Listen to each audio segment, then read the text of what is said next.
I'm speaking to you not only as a survivor, but also as a practicing medical professional. Ironically enough, it was my childhood admiration of you that motivated me to become a physical therapist. I idolized your work with all of my childhood heroes. As a child, I always felt weird about your treatments, but I thought it was a problem with me, that I was a prude. Your treatments became the same each time. I would come in, lay on the table, and you would digitally penetrate me until I was sore and raw. I would emotionally withdraw from my body as a means to cope. It felt like I was watching myself as if I was floating above the table. I never wanted to say that I was sore or that you were hurting me because I desperately wanted to return to gymnastics, and I was raised with the no pain, no gain mentality from both my family and my coaches, and so I endured it.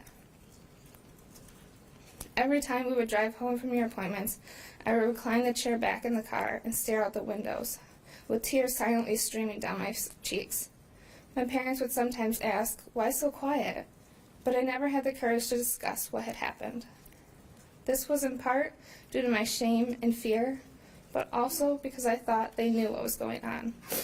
Who was I to question a world-renowned physician that had treated so many of my favorite Olympic gymnasts? What you did to me always felt wrong, but we're taught from an early age that doctors are there to help you. You're supposed to be able to implicitly trust a doctor. Instead, you broke ethical codes, your Hippocratic oath, as well as all universal precautions for your own twisted desire. You destroyed my ability to trust. As a survivor, I still haven't been able to fully grasp the impact of your actions. I have lived for decades with hypervigilance, with fear of being placed into a situation where there isn't an immediate exit. My husband has had to learn to clap his hands or make noise when entering a room or coming up behind me when I can't see him, so I won't lash out in an automatic fight response to being startled. I have struggled with intimacy issues, and I can't accept physical contact without my skin feeling like it is crawling. I jump every time my OB has to examine me for a routine visit, no matter how legitimate the procedure or how much care and time they take in explaining each step. This process has not only affected me physically, it has affected me emotionally. It has affected my ability to build and maintain relationships. My husband has had to endure years of me being okay one minute and completely withdrawn the next. He has had to learn someone who struggles to trust and surrender even after being together almost 14 years. I am still unable to discuss the abuse with my family.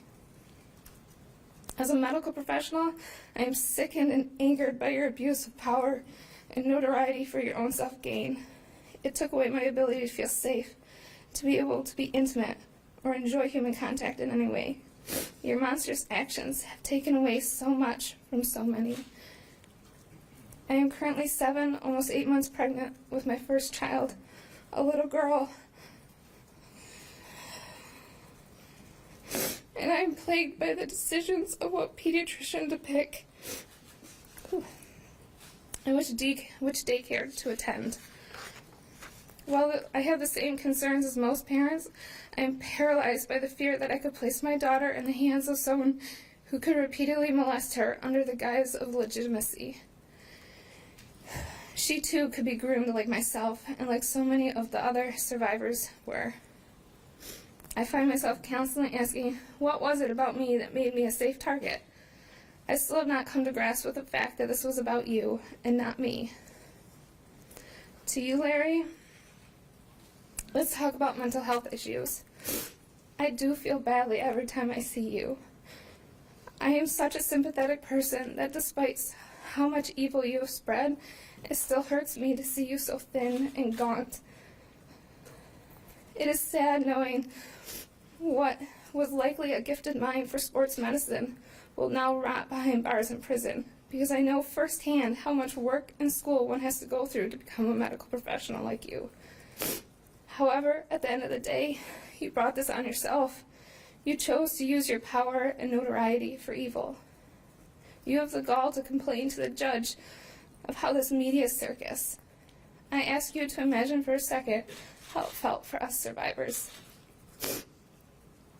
I can't go to a restaurant, look at the news on my phone, or walk down the hallway at work without being inundated with nonstop coverage or without hearing people talk about this story. Everywhere I go, I see reminders, and it re-triggers every painful memory and emotion. I can't tell me how many times I've been so hungry and then been unable to eat because it came over the TV while I was waiting for food. How many times I've opened my computer at work to have it displayed on every site as world news, and I've had to run to the bathroom to either be sick or dry my tears. Each time I am triggered, I have to remember the soreness and self-loathing and humiliation I have felt. I have had to try and smother images and feelings of disgust after I was finally old enough to realize you had become aroused after pulling your ungloved hand out from inside of me when I was just a child. Despite all of this, I must forgive you. I must, for the sake of myself, my husband, my family, and my unborn child, forgive you. I will no longer carry the weight of what you did to me so very long ago. The heavy burden is yours. To MSU, you had the duty as an educational institution and as a medical institution to investigate any reports of impropriety by one of your employees, as I have a duty as a medical professional and as a mandatory reporter to report any knowledge or suspicion of abuse of any kind. Your lack of accountability has been repulsive and inexcusable. Finally, when I was asked if I wanted to provide a statement, I must say I went back and forth.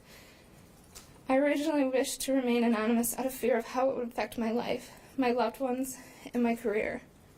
However, I will no longer let you have control over me. I will not let you win. Today, I am speaking out in hopes that it may help give a voice to every child or adult that hasn't had his or hers heard yet. My silence ends today. To the girls that first came forward, the attorneys, investigators, and everyone else that has worked to make this day possible to ensure justice is served, I humbly thank you from the bottom of my heart. To my husband, thank you for being my rock and standing for me when I was too weak to stand for myself. Thank you for always standing by my side. Thank you, Your Honor.